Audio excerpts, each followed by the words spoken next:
Hello, guys, and welcome back to the Barca Hub. So, today I'm not very excited. In fact, I don't know what to think.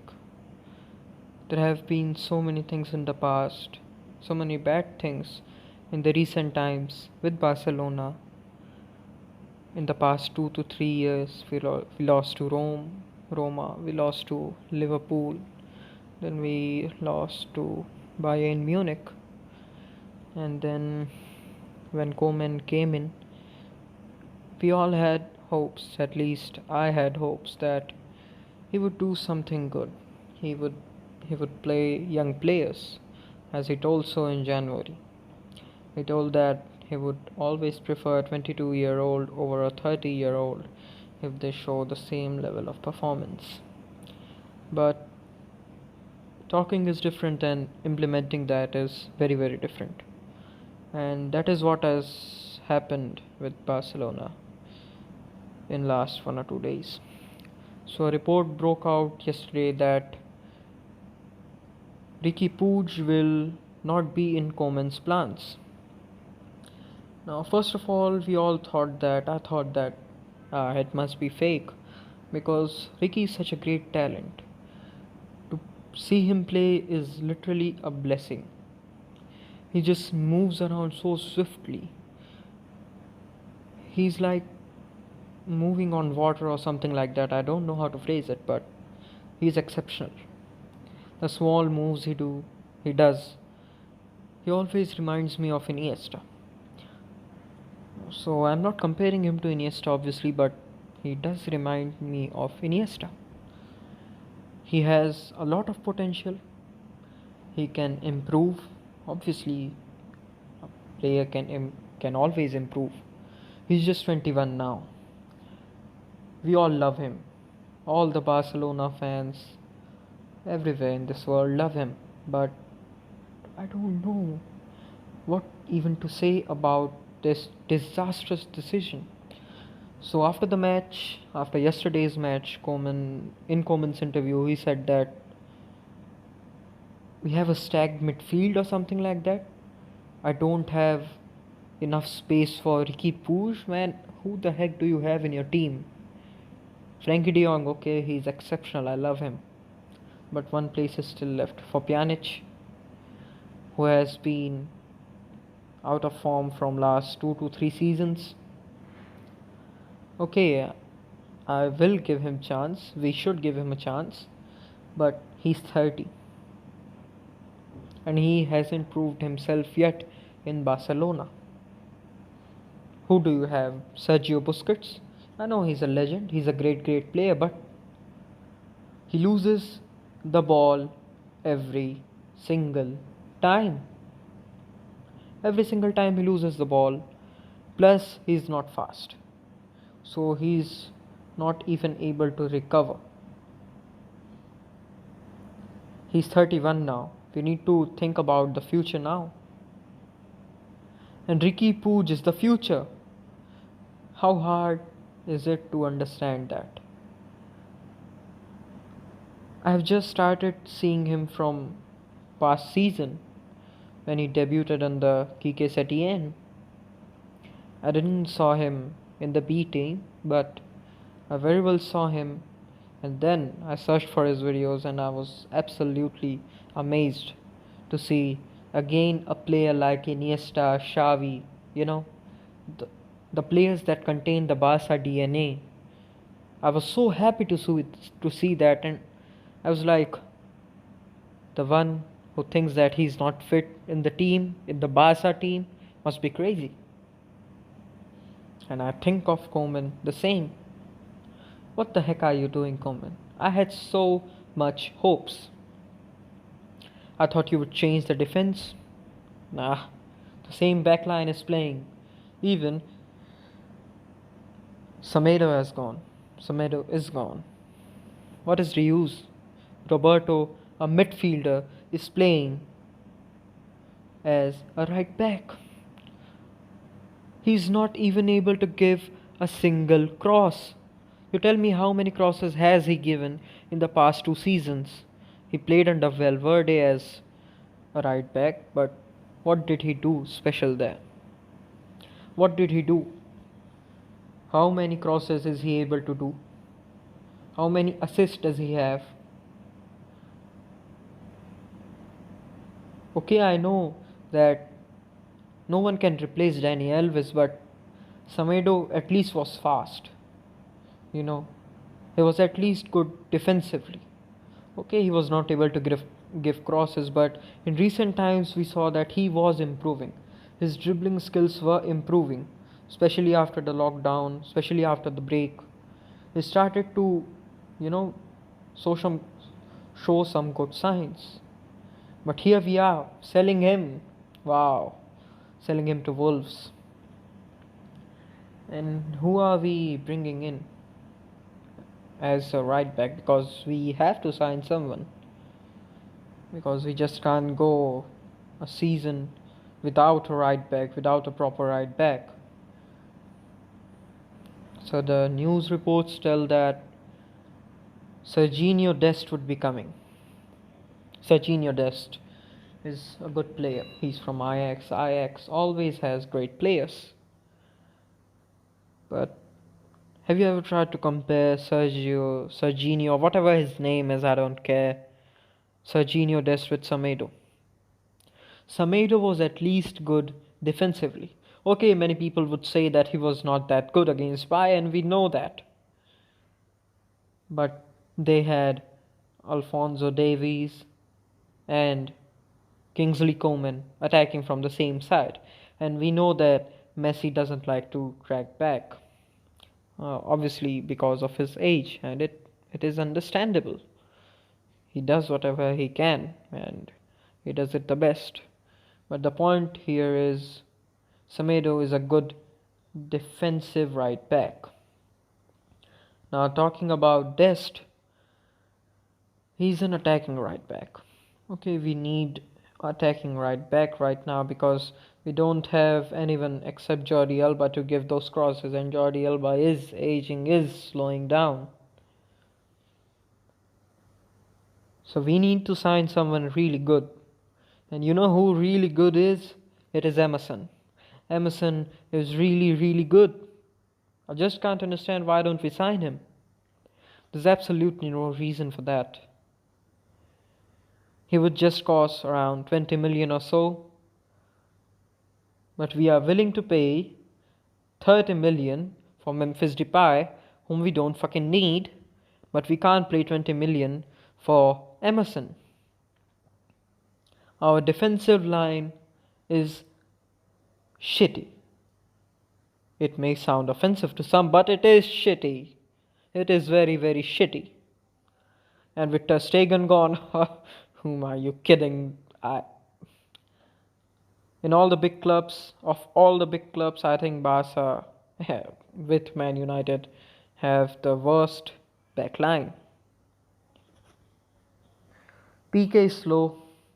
You gotta accept that. Man, he's 33 now. He has given so much. He has given everything to this club. And he will give in the future as well when he becomes president. El Presidente. But now his time as a player has to be reduced. You can't start him anymore. When you have Araujo, when you have Todibo. Araujo has shown some brilliant potential in these recent times. I know he was given chance in all of these friendlies. He's very strong. He's able to recover the ball. He's fast.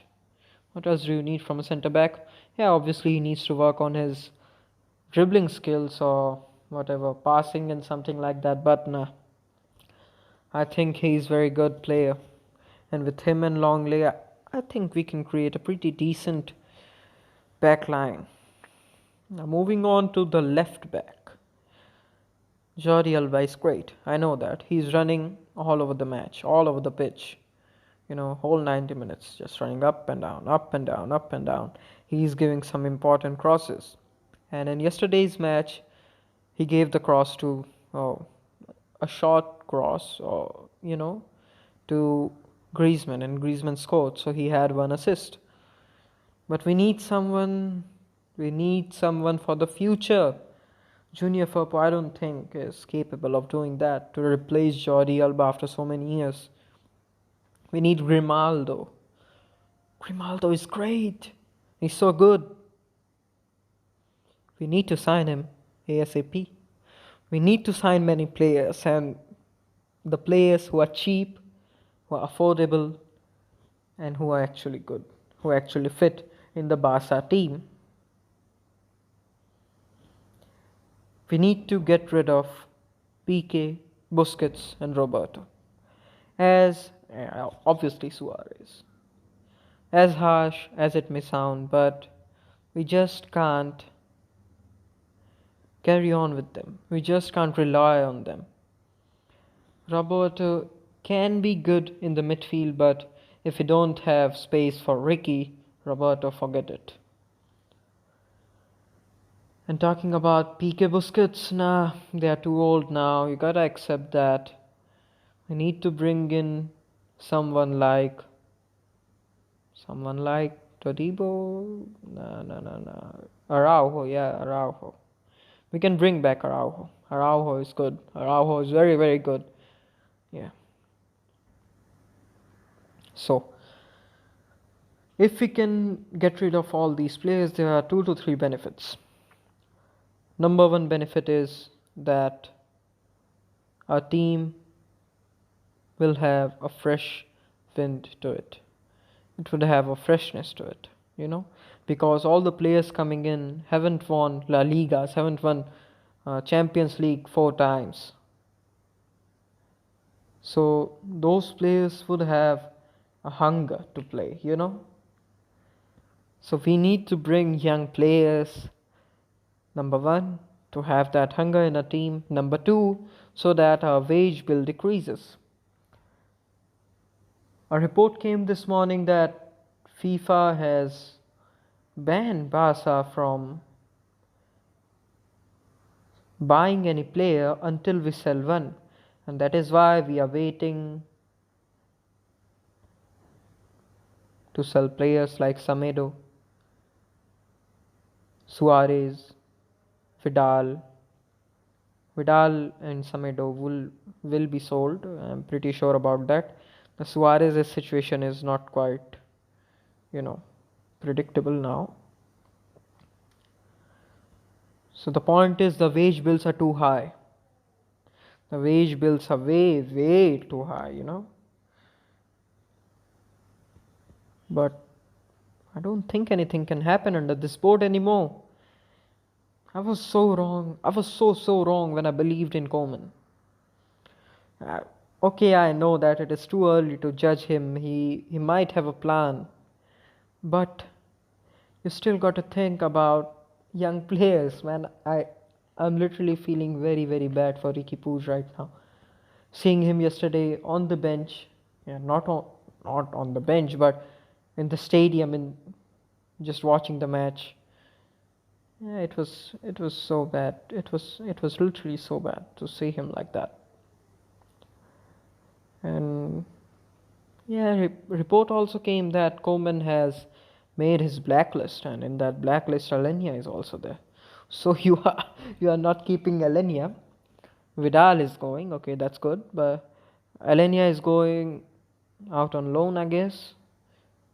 Ricky Puig, nah, no chance in the first team. So whom do we have in the defensive midfield position? Frenkie de Jong, Pjanic, and Busquets. Pjanic slow, Busquets slow. So we only have Frenkie de Jong. So will we again go back to the 4-3-3 with Coutinho and probably Messi playing as attacking midfielders? I don't think so. I don't know what Koeman is thinking. I'm absolutely staggered right now. But okay, we cannot do anything but to wait. Wait and wait and wait until this shitty boat goes away. I hope that Font or Laporta, I guess Font, because I think he has more chances of winning. Font can do something, Xavi can do something. When a player like Xavi says that he would start Ricky Puig in every game, that must mean something, isn't it? Isn't that so? Forget it now, but yeah, talking about some positive stuff, we are creating a lot more chances. The game is a lot more fluid than we saw on the Setien, and it is good. It is good for Barcelona. Although we still have to improve in our finishing, because Trincao had a chance yesterday. Griezmann also had one chance, although he scored one time, but he had one more chance, but he was not able to capitalize on that. Coutinho is looking good. He's looking real good. He's trying shots outside the box. He's trying to give those chipped in balls to give the assists. And Trincao is good, although he missed a chance, but he's absolutely good. Pedri is good. He needs to improve, no doubt, but he's good. He's real talent, and he is the future. And Messi, yeah. So this may be a bit controversial. I'm not saying Messi is not the best player. He's the best player ever. He's the best player to ever step on the field. He's from another planet. But after all that situation, after all this happened, don't you think that there would have been a psychological effect on Messi? I'm not saying he doesn't love the club anymore. He absolutely does love the club. But seeing him in all these friendlies, he's able to dribble, but he's not able to dribble past 4 or 5 people. I'm not. You see, it is a very tricky situation, and it is a very tricky topic to talk on. But we saw him versus Napoli, and that goal. Oh my God! That what was that goal? Huh? That was out of this world. But after all this happened, I think Messi. So everything affects us psychologically. Messi is the best, but he is human after all. We need to accept that, and he's not been at his best after the new season started. And another reason I think could be that he usually doesn't play with all of his heart in the friendlies. I'm not saying, but it is common for everyone, because when you know that this result is leading us nowhere, then obviously your interest would decrease, and that might be the case with Messi, you know. But I hope that he can return to his best, can provide those assists, he can score bangers like he scored against Girona. Oh my God, what the fuck was that goal? With his right foot, banged it right into the post, and then bam, a goal. I think Messi will be back because he always has been back. So let's hope for the best. I'm not too optimistic. I'm not at all optimistic, to be quite honest with you now. After all that has happened, after Koeman starting that defensive line, I'm not optimistic. I'm not hoping for anything. I think we can beat Real Madrid, because Real Madrid. I hate Real Madrid, and I always want Barcelona to beat Real Madrid. So I think we can beat Real Madrid in the league, but I'm not quite sure about Champions League. I think that we'll see another upset. As hard as it may sound, but we'll see it for the fourth time. Thank you. Thanks for joining me. Visca el Barça.